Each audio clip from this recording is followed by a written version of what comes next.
ओम गण श्री महागणेशाय नमः। राधे राधे दोस्तों, कैसे हैं आप सब। दोस्तों, चैत्र माह की अमावस्या इस बार 12 अप्रैल दिन सोमवार को है। सोमवार के दिन आने वाली अमावस्या को सोमवती अमावस्या के नाम से जाना जाता है।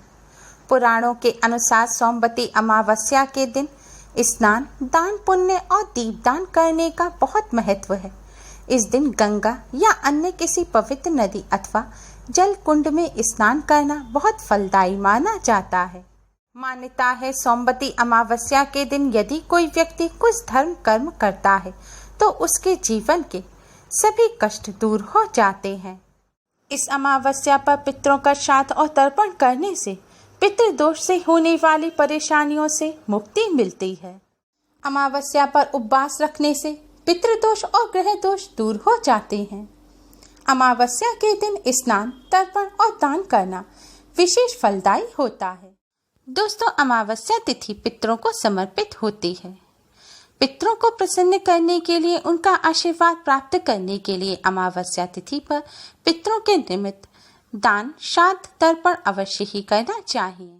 शास्त्रों में बताया गया है कि जो परिजन अपने पितरों की आत्मा की शांति के लिए, उनका आशीर्वाद प्राप्त करने के लिए अमावस्या पर पूजा या उपाय नहीं करते, उन्हें पितृदोष लगता है। शास्त्रों में पितृदोष को सबसे बड़ा दोष बताया गया है। जब कोई व्यक्ति पितृदोष से प्रभावित होता है तो वह कई तरह की दिक्कतों से लगातार घिरा रहता है। कड़ी मेहनत और लगातार प्रयास के बावजूद उसे मेहनत का फल नहीं मिल पाता। घर में लगातार धन की कमी बनी रहती है, धन की हानि होती है, शादी में दिक्कत आना, परिवार में कलह रहना, घर में किसी न किसी का बीमार रहना। अगर इनमें से कोई भी समस्या लगातार बनी हुई है तो आपको पितृ शांति के उपाय अवश्य ही करने चाहिए। पितृदोष को दूर करने के लिए किसी भी अमावस्या, पूर्णिमा या पितृपक्ष में श्राद्ध कर्म किया जा सकता है। ऐसा करने से पितृ तृप्त होकर हमें समृद्धि का आशीर्वाद देते हैं और सफलता की राहें सुगम बनाते हैं। जिन पर अपने पितरों की कृपा होती है उनके सारे काम बनते चले जाते हैं। उनको जीवन में कभी भी किसी भी प्रकार की कठिनाई का सामना नहीं करना पड़ता। वैसे तो पितरों को प्रसन्न करने के लिए हर अमावस्या पर ब्राह्मण को अपने घर बुलाकर उन्हें भोजन कराना और दान दक्षिणा देनी चाहिए, या किसी पवित्र नदी पर जाकर पितरों के निमित्त श्राद्ध तर्पण कर्म करने चाहिए। लेकिन ऐसा करना हर व्यक्ति के लिए संभव नहीं है। अगर आप भी अमावस्या पर यह नहीं कर सकते तो आज की इस वीडियो में हम आपको अमावस्या पर पितरों को प्रसन्न करने का एक बहुत ही आसान उपाय बताने जा रहे हैं। यह उपाय हर व्यक्ति अपने घर पर बहुत ही आसानी से कर सकता है। इस उपाय को करने से पितृदोष पितृ आशीर्वाद में बदल जाता है। पितृ अपने परिजनों पर प्रसन्न होते हैं और अपना आशीर्वाद देते हैं। पितरों के आशीर्वाद से सारे काम बनते चले जाते हैं। जीवन में खुशियां ही खुशियां आती हैं। इस उपाय से पितृदेव के साथ साथ भगवान विष्णु, माँ लक्ष्मी जी और सूर्य देव की भी असीम कृपा प्राप्त होती है। दोस्तों, उपाय करने के लिए अमावस्या तिथि पर सुबह उठकर नित्य क्रिया से निवृत्त होने के पश्चात आप स्नान करें। आप स्नान करने के जल में थोड़ा सा गंगा जल या फिर किसी पवित्र नदी का जल मिला लें और थोड़े से काले तिल भी आप जल में डाल लें। अब आप इस जल से स्नान करें। जल से स्नान करते समय आप 7 पवित्र नदियों गंगा, यमुना, गोदावरी, सरस्वती, नर्मदा, सिंधु और कावेरी को प्रणाम करें। या फिर आप स्नान करते समय हर हर गंगे का भी जाप कर सकते हैं। ऐसा करने से घर पर ही गंगा स्नान करने का, तीर्थ स्नान करने का पुण्य फल प्राप्त होता है। स्नान करने के पश्चात स्वच्छ वस्त्र धारण करें। अगर गंगा जल या किसी तीर्थ का भी जल ना हो और स्नान करते समय हर हर गंगे का जाप किया जाए तो भी गंगा जी में स्नान करने का पुण्य फल प्राप्त होता है। स्नान करने के पश्चात आप एक तांबे का लोटा लें, उसमें शुद्ध जल भरें। अगर आपके यहाँ गंगा जल या किसी तीर्थ का जल है तो वह जल भी आप इस लोटे में डाल लें। इसके बाद इस लोटे के जल में आप 1 चुटकी पिसी हुई साफ हल्दी, 1 चुटकी कुमकुम, 1 चुटकी चीनी और थोड़े से साबुत चावल डाल लें। इसके बाद आप थोड़े से काले तिल लें। अब इन तिलों को भी आप जल में मिला लें। अगर हो सके तो 2 पुष्प डाल दें। अगर लाल रंग के पुष्प हो तो अति शुभ रहेगा। अब इस जल से आप भगवान सूर्य नारायण को अर्घ्य दें, यानी कि सूर्य देव को जल चढ़ाएं। सूर्य देव को जल चढ़ाने के लिए पूर्व दिशा की तरफ मुख करके खड़े हो जाएं। जल के पात्र को अपने दोनों हाथों में लेकर अपने सिर से ऊपर उठाएं और 3 बार में आप भगवान सूर्य देव को जल चढ़ाएं।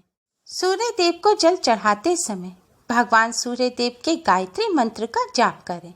मंत्र इस प्रकार है: ओम भास्कराय विद्महे महातेजाय धीमहि तन्नो सूर्य प्रचोदयात्। ओम भास्कराय विद्महे महातेजाय धीमहि तन्नो सूर्य प्रचोदयात्। आप इस मंत्र का एक बार जाप करें और सूर्य देव को थोड़ा सा जल चढ़ाएं, फिर रुकें, फिर मंत्र का जाप करें, फिर जल चढ़ाएं और तीसरी बार में आपको पूरा जल चढ़ाना है। इस तरह से 3 बार में आपको पूरा जल सूर्य देव को चढ़ाना है। इस तरह जल चढ़ाने से सूर्य देव की सारी किरणें जल में से होते हुए आपके शरीर पर पड़ेंगी। इससे आपका शरीर निरोगी, तेजवान और रूपवान बनेगा। सूर्य देव को जल चढ़ाने के पश्चात लोटे में जो भी तिल या चावल बच जाएं, उन्हें भी आप हाथ से निकालकर जल वाले स्थान पर डाल दें।